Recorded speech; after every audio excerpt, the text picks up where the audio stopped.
रहीम अस्सलाम वालेकुम। उम्मीद आप ठीक होंगे, खैरियत से होंगे। तैयब लोच आपकी खिदमत में फिर से हाजिर है। जी, जुडिशल महाज से पहले एक अहम खबर है, अहम डेवलपमेंट है, वो आपसे शेयर करते हैं।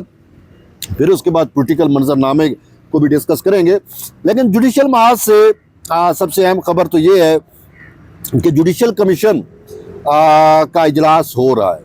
मतलब इजलास जुडिशल कमीशन का आज इजलास हुआ, 3 आज इजलास हुए और एक कल एक परसों है और एक शायद उससे अगले दिन भी है। तो ये जुडिशल कमीशन के इजलास बेसिकली जो एडिशनल जजेस लगाए गए थे 26वीं तरमीम के बाद उनकी मुस्तकिली का मामला है। ठीक है, इस्लामाबाद हाई कोर्ट में, बलूचिस्तान हाई कोर्ट में, सिंध हाई कोर्ट में और पंजाब लाहौर हाई कोर्ट में और खैबर पख्तूनख्वा हाई कोर्ट में मुतअद्दिद जजेस जो हैं, कुछ 60-70 जजेस आलमोस्ट या उससे भी ज़्यादा जजेस अपॉइंट हुए थे एज ए एडिशनल जजेस। और ये एक रिवायत रही है कि एडिशनल जजेस लगाया जाता है, वकीलों से मोस्टली ये आते हैं और 1 साल वो काम करते हैं, उनकी कारकर्दगी देखी जाती है और उनके केसेस का रेशो देखा जाता है, उनका कंडक्ट देखा जाता है। फिर उसके बाद जाकर फैसला किया जाता है कि आया इस जज के, इस बंदे के पल्ले कुछ है भी या नहीं, और ये कैसा जज रहा, कैसी चीज़ें थी। तो वो पूरा एक क्राइटेरिया है, उसके बाद जाकर इनको मुस्तकिल किया जाता है। और इस हवाले से जुडिशल कमीशन ने जो है वो जजेस को मुस्तकिल करने से मुतल्लिक कुछ रूल्स भी तजवीज़ किए गए थे कि रूल्स होने चाहिए, क्राइटेरिया होना चाहिए और सारी तरतीब हो। और यहाँ तक भी फैसला किया गया था कि एडिशनल जज को मुस्तकिल करने के लिए भी इंटरव्यू की भी एक बात हुई थी कि इंटरव्यू होने चाहिए। तो आज पहले जुडिशल कमीशन का इजलास जो है वो रूल्स से मुतल्लिक हुआ। रूल्स मेकिंग कमेटी एक बनाई हुई है, उसमें तय हुआ कि रूल्स से मुतल्लिक मामला सब कमेटी जिसकी हेड जस्टिस आमिर फ़रूक कर रहे हैं उनको भेजा गया कि वो इन मामलात को देखे। और उसमें फ़रूक अजनैक, एहसन बून, पाकिस्तान पर तो ये सारे शामिल है। तो वो अपनी हतमी सिफारिश देगी और फिर उसको मेन जुडिशल कमीशन में लाया जाएगा। फिर जुडिशल कमीशन उस रूल्स की मंजूरी देगा।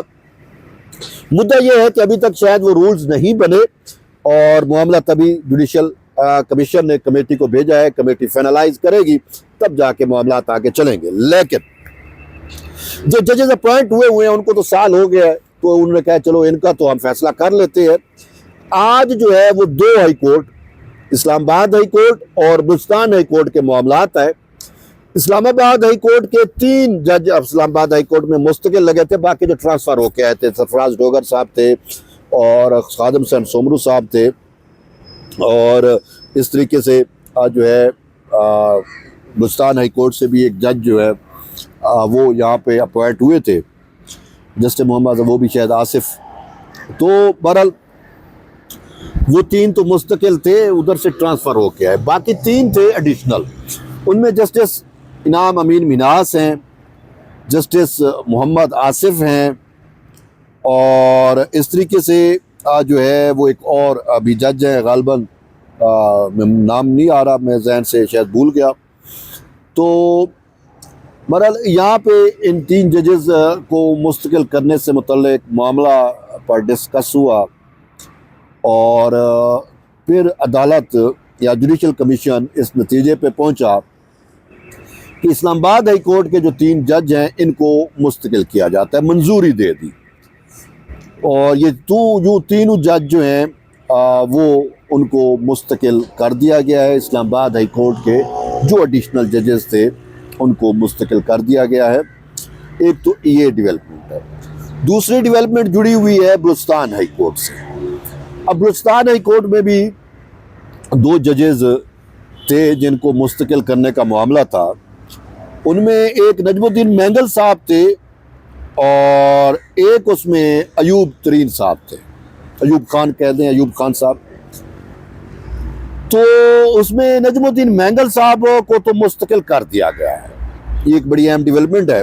लेकिन नजमुद्दीन मैंगल को मुस्तकिल किया गया, अयूब खान साहब को मुस्तकिल नहीं किया गया।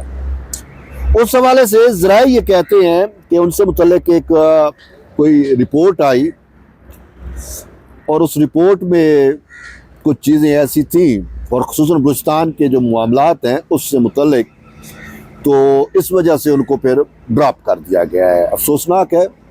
उन्होंने 1 साल बतौर एडिशनल जज काम किया, अब वो मुस्तकिल नहीं हो रहे, तो इसका मतलब है कि वो रुखसत हो जाएंगे, घर को जाएंगे।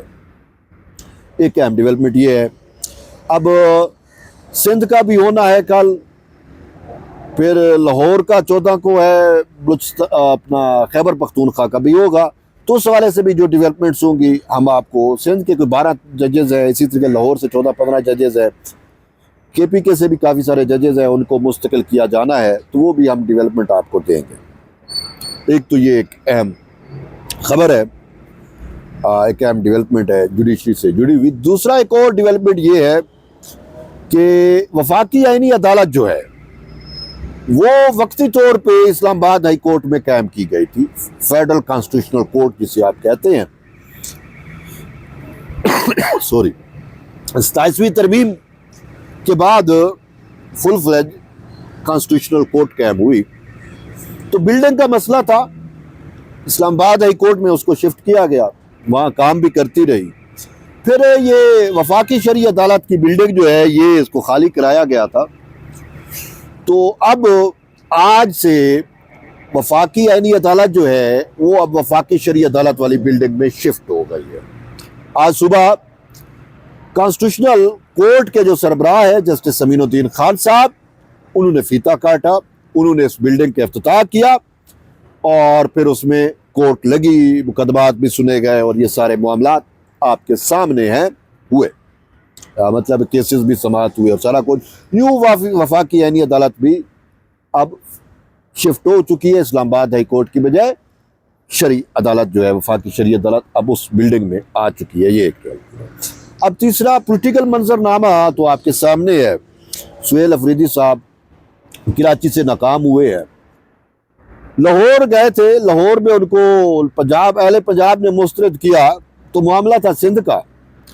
सिंध हुकूमत ने बड़ा प्रोटोकॉल दिया, लेकिन वो कहते हैं ना घी हजम नहीं होता कुछ को, तो इनको घी हजम नहीं हुआ। प्रोटोकॉल दिया गया, प्रोटोकॉल रास नहीं आया, सिंध हुकूमत पे चढ़ दौड़े, जो उन्होंने अपनी मेहमानदारी कायम की, फिर इन्होंने सिंध के खिलाफ बातें की। अब सिंध के जो लोग हैं वो इनसे बड़े गुस्से में, बड़े नाला हैं कि हमने, सिंध रिवायात का अमीन है, हमने अपनी रिवायात की पासदारी की और आप बस वो है ना कि सांप को दूध भी पिलाओ, उसका काम है डसना।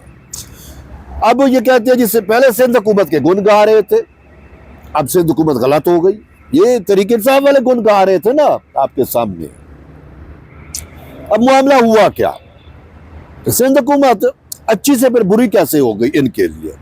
लेकिन हकीकत ये है कि ना सिंध हुकूमत बुरी है, ना पंजाब हुकूमत बुरी है, ना वफाकी हुकूमत बुरी है। मसला क्या है, तहरीक इंसाफ PTI यूथ रूक में ही असल मसला इनका है। यही बुरे लोग हैं, इसराइली और भारतीय फंडिंग से चलने वाले मुल्क के साथ वफादार तो नहीं हो सकते ना। उनका काम है फितना गरी करना, इंतशार करना, सो उन्होंने किया। अगलू ने दूध पिलाया, उन्होंने डसा, अगलू ने घी दिया, हजम नहीं हुआ। यही होता है ना, यही हुआ। सिंध वाले लोग तो इन पे बड़े नाराज हैं, सीधी सी बात है। जिस तरीके से इसने सिंध की तौहीन की है, सुहेल अफरीदी साहब ने बताते खुद। अब मामला बिगड़ा कहाँ से था, बड़ा आसान मामला था, बड़ी आसान बात थी। मामला बिगड़ता यहां से है कि बाग़ जनाह में इनको इजाजत दे दी गई कि जाएं आप करें, सिक्योरिटी क्लियरेंस हो गया, NOC जारी कर दिया गया। अब बाग़ जनाह बहुत बड़ा ग्राउंड है, जलसा गाह है। इन्होंने सिंध में अवाम को देखा कि सिंध की अवाम तो मुस्तरद कर चुकी,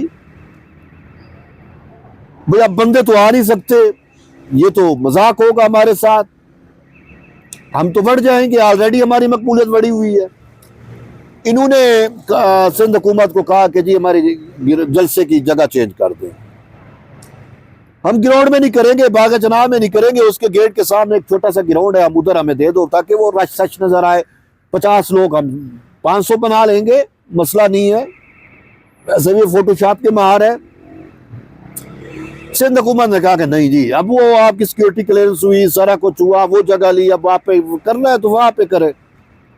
अब बंदे थे नहीं, यहाँ से फड्डा हो गया, इन्होंने पीटीआई पीपल्स पार्टी के खिलाफ, सिंध हुकूमत के खिलाफ कहानियां डालना शुरू कर दी। असल रीजन ये है। तो सही सिंध हुकूमत वाले कह रहे हैं ना, वो मुर्जा वहाब कह रहा था, नासिर शाह कह रहा था कि हमने आपको फैसिलिटेट किया, अगर बंदे भी चाहिए थे तो हमसे मांग लेते, हम आपको देते। लेकिन बात यहाँ पे एक और आती है, कहते हैं, सुनी हुई बात है कि बाग जनाब भरने के लिए 50 करोड़ भी सुहेल अफरीदी ने दिए। अगले ने कहा भाई अफगानी तो यहाँ पे है नहीं, बंदे तो आ नहीं सकते, मखसूस बंदे होंगे, 7-8 हज़ार बामुश्किल लेके आ सकता हूँ। तो वो इनको मायूसी हुई, तभी ये सारा मामला हुआ। अब सिंध हुकूमत गंदी हो गई, जो ये शुक्रगुजार कर रहे थे, सिंध के गुन गा रहे थे सिंध हुकूमत के, जिन्होंने मेहमान नवाजी की, उन्होंने हमें प्रोटोकॉल दिया, पंजाब हुकूमत के गिले शिकवे। तो बहरहाल ये एक अहम डेवलपमेंट है। तो मैंने कहा आप तक जो है पहुँचाएँ। एट द एंड यही है कि आप अपने फीडबैक से आगाह करें, बड़ा वैल्यूएबल होता है। मिलते हैं एक नई वीडियो में, तब तक इजाज़त दें। अल्लाह।